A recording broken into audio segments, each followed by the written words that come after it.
SmackDown vs. Raw was dead, 12 was fun, but I still thought it was over. I thought I had my fun and that my WWE game phase had come to an end. Yeah, I had a blast playing SVR 10 and 11 and WWE 12 was awesome, but the anticipation was gone. The hype for the yearly wrestling games was over. Of course, I was still gonna buy them and play them, but it wasn't like, holy shit, a new wrestling game is coming, oh my god, I can't wait. Now I was having those reactions when I saw trailers for games like Black Ops 2. I remember being a kid and seeing the first SmackDown vs. Raw commercial and I was hooked. Like, yo, injected into my veins. But by 2012 it was a new game is coming soon, hopefully it's fun, whatever, I'll get it. And then I saw the trailer for WWE 13.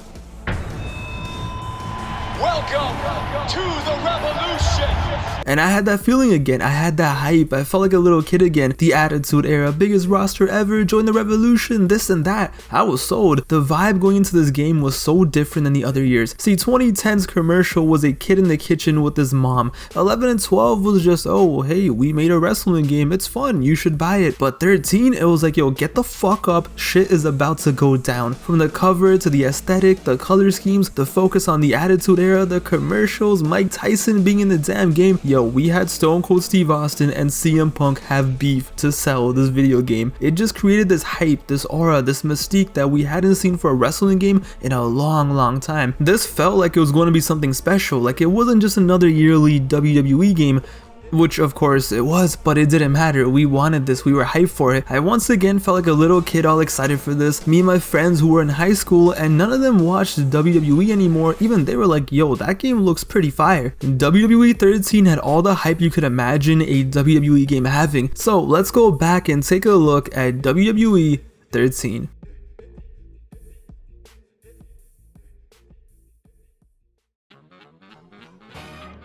Once again, I just love the vibe and the aesthetic of this game. The CM Punk cover, the red and black color scheme, it's just perfect. Now, what makes this game so special might not seem special now, but back in 2012, it definitely was. Let me explain. Before this game, they had what, maybe 5-6 legends or throwback characters, sometimes 10, but nothing too crazy. But this was the year where they officially went all out. When this game was released, it was just facts, without a doubt that this game had the greatest roster ever for a WWE game, because in one game, you had stars like Brock Lesnar, Chris Jericho, CM Punk, Daniel Bryan, John Cena, and Randy Orton. In the exact same game, you had the three faces of Foley, Bret Hart, Shawn Michaels, Rock, Austin, Eddie Guerrero, wrestlers like Ken Shamrock, Vader, X-Pac, the New Age Outlaws who hadn't been in the game for over a decade. You had throwbacks like Y2J, Chris Jericho, along with vintage Edge and Christian, Mass Kane, and so much more. It was unlike anything we had ever had before. The dream match possibilities were endless. They even threw in Kevin Nash, alright, here you go, take big sexy Tarek Water too. But the best part is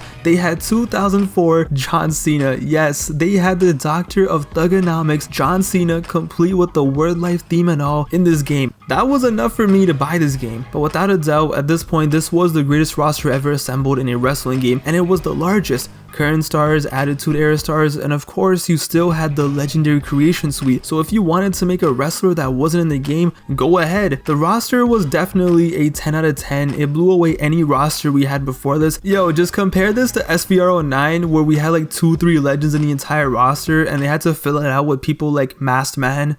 Yes, Masked Man. Now by 13 we had come a long way and this just made us so happy. They snapped with the roster and they could have easily stopped there, but that wasn't enough for them. Nah. They went all out with this game and you can tell. How about arenas? You want arenas? Well, here, take all of them. Normally in these games you get your 2010, 2011, whatever year it is, you get your yearly arenas, which you expect. Well, how about some throwback arenas for your throwback wrestlers? Well, here's WrestleManias from the past, Royal Rumble, SummerSlam, Survivor Series in your houses, everything you could possibly want from the late 90s. This game had 39 arenas. 39. It blew my mind. Normally we were lucky to get 1-2 throwback arenas. I remember playing SVR 06 and having WrestleMania 9 and I was just shook, like, wow, a throwback arena? This is amazing. Well, now in 2012 we had this. They even had halftime heat, so you can go play in front of 0 fans like it's 2020 and live your best life. And if that wasn't enough for you, well, just create an arena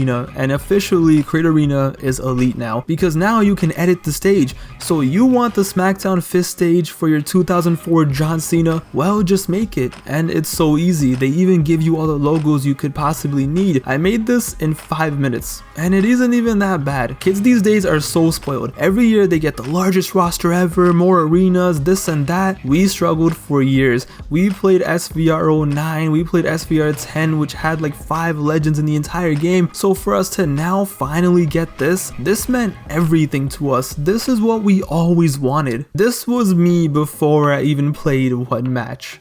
The entrances and the actual arenas themselves look great. The 90s arenas, even now when replaying this, had me shook on how well they were made. They didn't half-ass the arenas, which they easily could have when you have 39 arenas, but the gameplay is awesome. Now granted, it's basically 12, but what's the issue? Last year had amazing gameplay, and once again this year does as well. The gameplay from 12 to 2K14 in my opinion is top tier. Like, it's right up there with No Mercy and Revenge. It's up there with Here Comes the Pain. It's just so satisfying to play. Whether it's you reversing or hitting a finisher, doing a wild springboard, everything flows so well and it feels so fluid. The game, from the graphics to the gameplay, is semi-realistic. It does just enough to be realistic, but at the same time it's a beat 'em up arcadey wrestling game just like last year. In this game you could still wild out. Remember when you could do that in a wrestling game without restrictions? Because these days you can't even place a ladder where you want to place it. But back in this game you could still go crazy with weapons and just cause mayhem. Tables everywhere, ladders flying out the ring, jumping from the inside of the ring to the outside. You still had that freedom. Look at all this mayhem in the ring, and I love the AI in this game because even they love to tweak. Yes, they actually use weapons and bring them in. They play around with the announce table. It makes it so much more fun because in some games, for some reason, the CPU avoids weapons like the weapons have AIDS or something. One of the coolest things I noticed was when you do a move in the ring and there's weapons laying around, the impact makes the weapons just fly in the air and the destruction just looks so damn beautiful. Everything in this game just seems alive, from the sound of the crowd to the referee sliding into the count. And this was the game that also introduced catch finishers. So RKO out of nowhere, the FU, Code Breaker, and more. When I first did the RKO back in 2012, it was the most beautiful thing I had ever seen. This was something that fans have been waiting for since 2002. Remember the Shut Your Mouth trailer where Jeff Hardy does a swanton and Brock Lesnar catches him into the F5? Yeah, that never happened in Shut Your Mouth, and it never happened in any game after that. But finally here, 10 years later, catch finishers are in the game. This game had the inception of OMG moments that now are pretty commonplace. Now honestly, we're so used to them that when I play, I don't even do the OMG moments because I'm so used to them. But hey,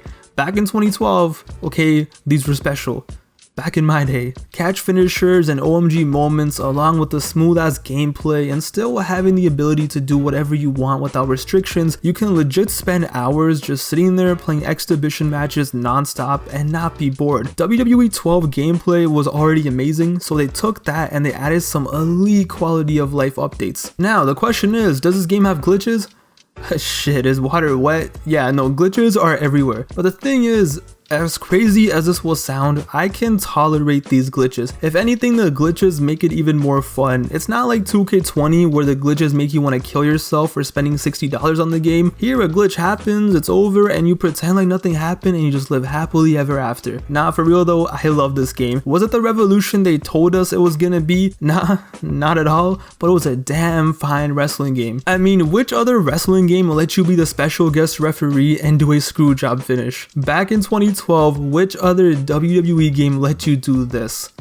You have the epic gameplay, the roster and all that. You add in universe mode, which is basically the same as last year minus less cutscenes. It's still a blast to play. The best part is now you can replace every show with their own, like last year, but now you can use custom arenas. So the SmackDown Fist stage is here to stay and you can make it a part of your show. You can even edit pay-per-views, so literally the world is yours. Shout out Scarface. But the mode that everyone loves in this game, the mode that made this game, was pretty simple. It wasn't a road to WrestleMania with some crazy ass storyline. It wasn't GM mode, sadly. Instead, it was the first ever showcase mode, the Attitude Era. The Attitude Era is when wrestling was at its peak, the most fans watching, the wildest era, and the most beloved era. You go back in time and play through the Attitude Era from 97 until 1999, playing with 8 different wrestlers and reliving history. This mode was so well done, from the menu to the elite video packages and the cutscenes. The vibe is just perfect. You got JR and King on commentary, and when you're playing these matches, it legit feels like you're watching something from 1998. I'm not the biggest showcase mode fan, okay, I haven't played one since like 2K16. It's not my type of game mode, but yo, this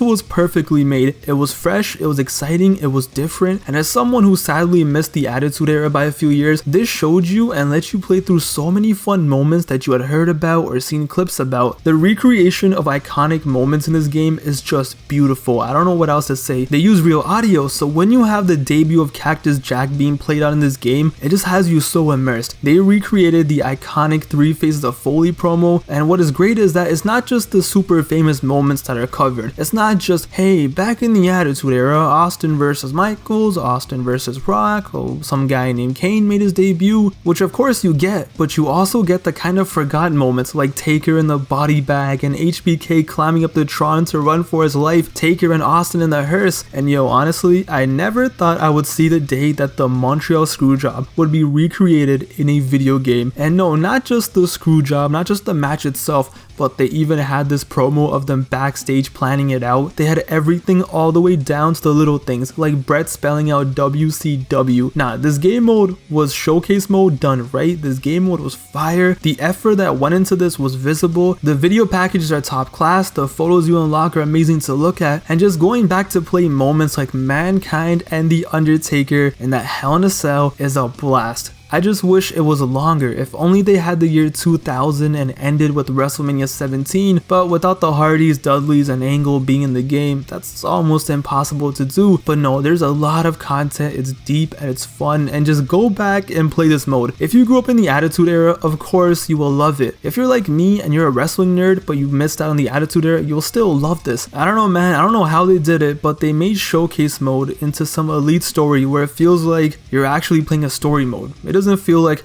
hey, go back, play these matches, unlock everything, get out of here, we hate you.